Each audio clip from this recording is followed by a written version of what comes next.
Good day and welcome back to another DBZ Dokkan Metal video. In this video we're going to take a look at the Unrivaled Saiyan'S Peak Super Saiyan 4 Vegeta. Now we're going to be taking a look at him with level 10 links, maxed out, the new equips, the anniversary gear, absolutely everything about him being maxed to the nines.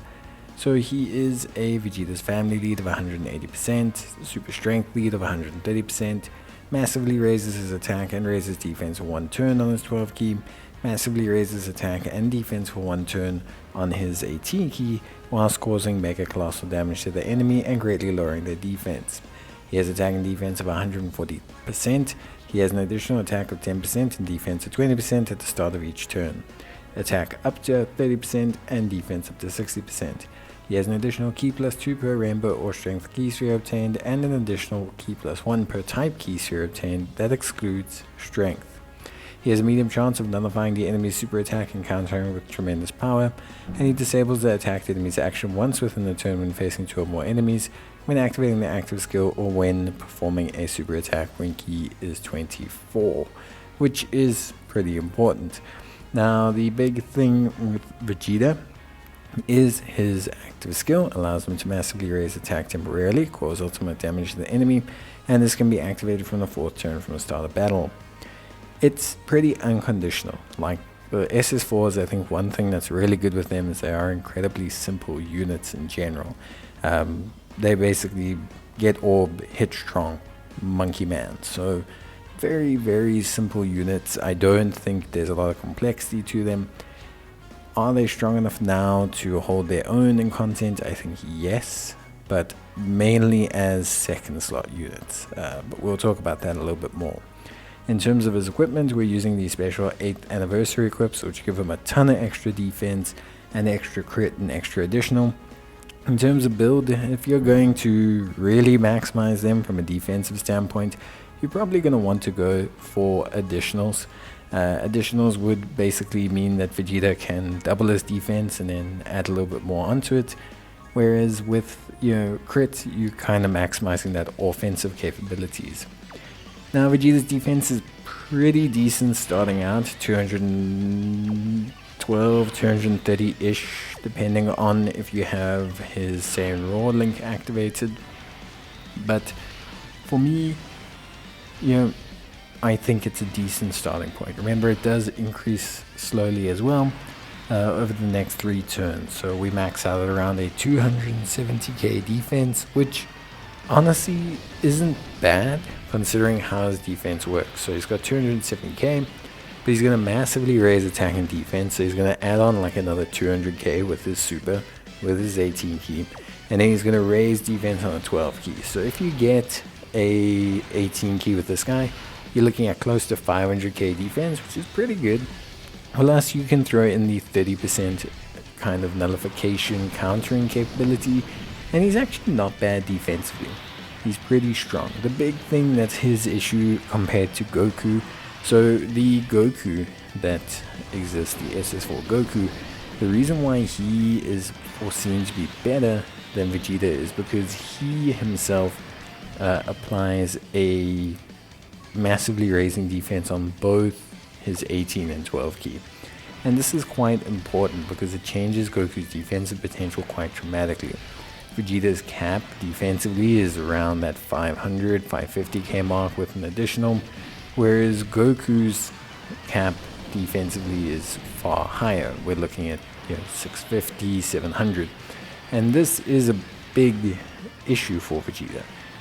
Obviously it's anticipating the fact that you don't build Goku with offense in mind, but it is a big thing. It does kind of affect your perception of Vegeta, especially if you're going to run him as a second slot unit.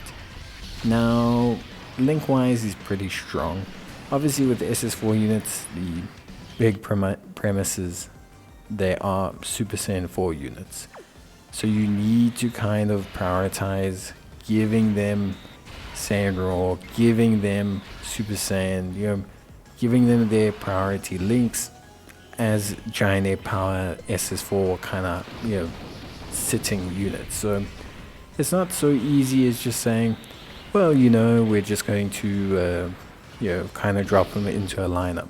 There are some pretty solid meleeable links if you look at things like Super Saiyan, Prepared for Battle, etc. But I think you have to understand that if you really want to see the best out of these guys, Saiyan Pride, Saiyan Raw, these are crucial links. Now the GT team and the Giant Ape Power team does have a very decent core lineup, but it's one that needs dupes. So you can link him up with the AGL Goku.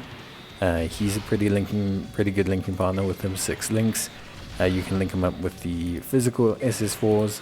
They lose Prepared for Battle, but it's not such a big key issue for them. They still have the major ones, GT, Saiyan Raw, Super Saiyan, Fierce Battle, Legendary Power, so you still have more than enough to make those guys work, which is obviously important.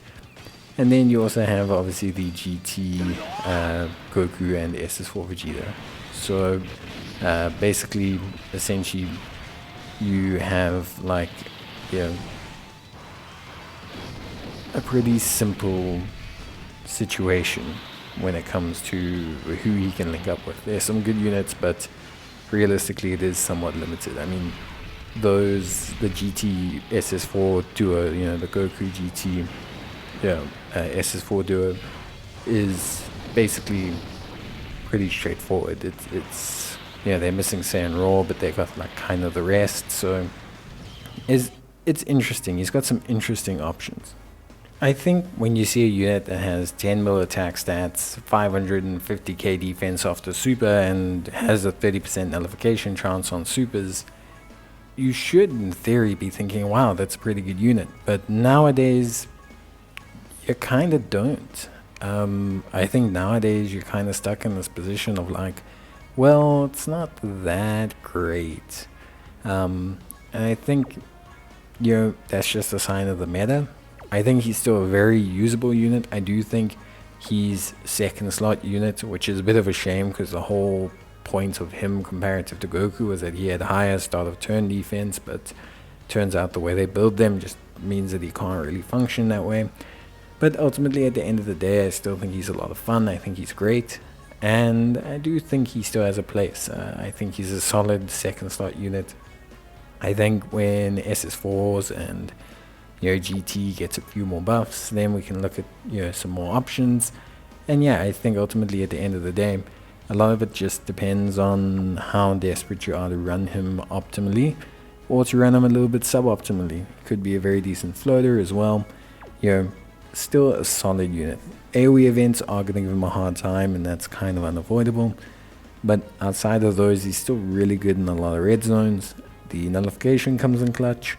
The counter comes in clutch. The damage he does is still pretty good.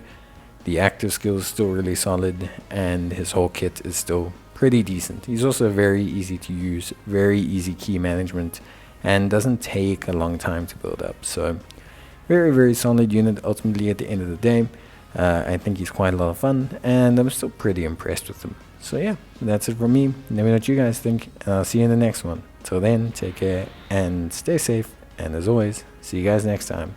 Thanks so much for watching, and bye.